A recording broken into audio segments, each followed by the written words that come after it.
L-carnitine is also known for brain health. So these are all helpful, as well as DHA. Being vegetarian, I take that as an extra supplement for the good fatty acids. Right now I've been taking a lot of golden seal, fighting off a cold still, pretty nasty virus, but I'm doing okay. I've been taking echinacea complex. These are both very good to take this time of year to fight off colds and viruses. Garlic is another one that'll strengthen your immune system, your circulation. I'm using some adrenal support now. These are as a gland concentrate, and then I take another one that's for cortisol support for the adrenals. We can all use that for the stress we're under. This is for the heart. This is ubiquinol, and this is a special absorption. Ashwagandha is an Ayurvedic herb that's very well known to work for stress, for energy, for the immune system support, as well as astragalus. I take several prostate supplements because I'm an older guy. I'm 66, so I'm taking some prostate support. Here, a couple of different formulas, and the saw palmetto is always good, and pumpkin seed oil, very good for the prostate, also good for the brain. Vitamin C is one of the best antioxidants. You need that every day. This is another very valuable antioxidant, one of the most powerful, astaxanthin. I'm using some collagen powder now just for my skin, keep it flexible and supple from getting dried out. Turmeric is also good to fight inflammation, very good for the brain, cognitive function. And I'm taking some brain support here. This brain octane oil is basically very, very good for mental functioning. It's very high quality fats that your brain needs. And this is another one, MCT oil. That's other really high quality fats from coconut oil. It helps burn the body fat, keep you lean.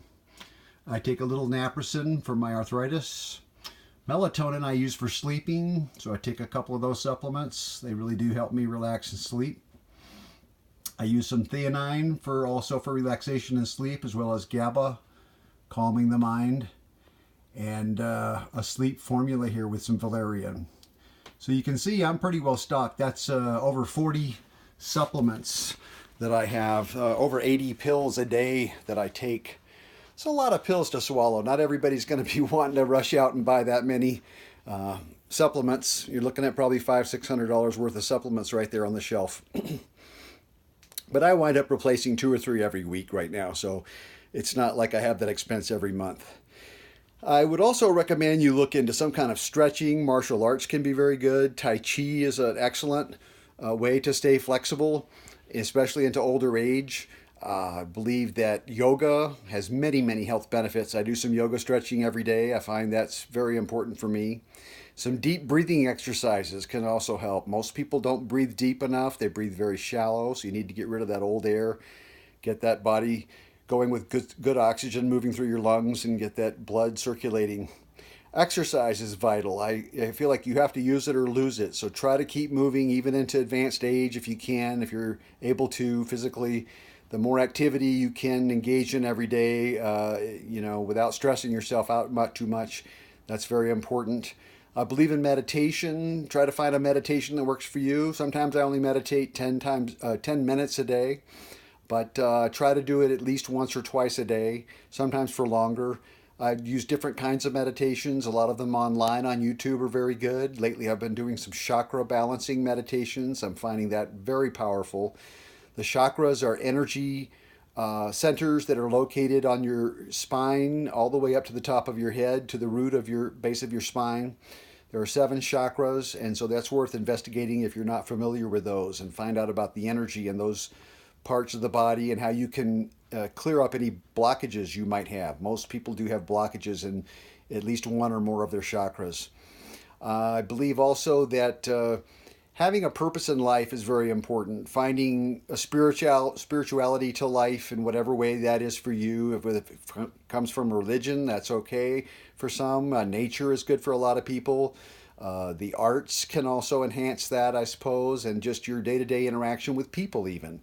Spirituality comes in many shapes and forms. I believe that all life is spiritual, and that we just have to be creative in our lives to find which path is best suited for us to develop our spirituality. But I believe that's just a matter of becoming fully human to the highest degree that you can as a human being, fully conscious as you can be, And that requires some effort because most of us are trapped a lot in mental activity all day. A lot of past and future mental uh, repetitive thoughts going on, compulsive thinking about everything.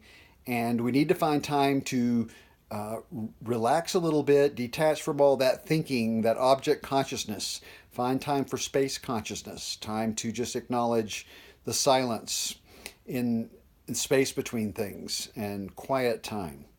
A journal is very good for a lot of people, or any kind of interaction you might have, whether it's with a priest, a therapist, a friend, a family member, someone you can confide in. That's always helpful. But even if you live alone, there's no need to feel lonely. None of us are ever really truly alone in the absolute sense. We are all connected with a greater sense of oneness that we can feel when we detach from our ego.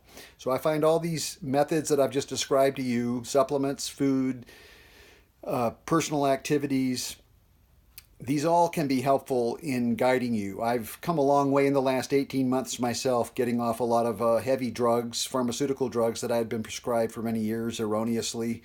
They affected a lot of my judgment and thinking and my overall health. But I have found a better way now that I have detoxified from those.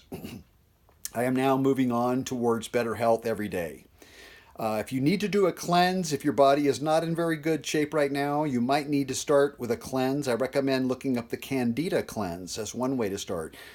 Most people have some Candida overgrowth in their system from too much processed food, sugars, foods that really were not good for the digestive tract, and so they may be a little clogged up right now, and you might need to do a Candida cleanse to purify your body from that that's affecting your digestion. I'll get it out. Digestion is critical to your overall health, and absorption of minerals and nutrients is also vital. And if your colon is not really clean, you may not be absorbing a lot of the nutrients in your food, and your body's just working extra to process that food every day. So I recommend balancing your health overall with just trying to eat the right kinds of foods, adopt a lifestyle that agrees with you, keep your stress low, get enough sleep. That's vital. Most people don't sleep enough, so that's a problem for our day and age. That modern society, we try to do a little too much sometimes. We need to realize there's a time for everything, and balance is the critical part. So I recommend you all find your own balance in whatever way you can, but I hope some of these tips will help you out along the way in your quest for health. Take care. Namaste.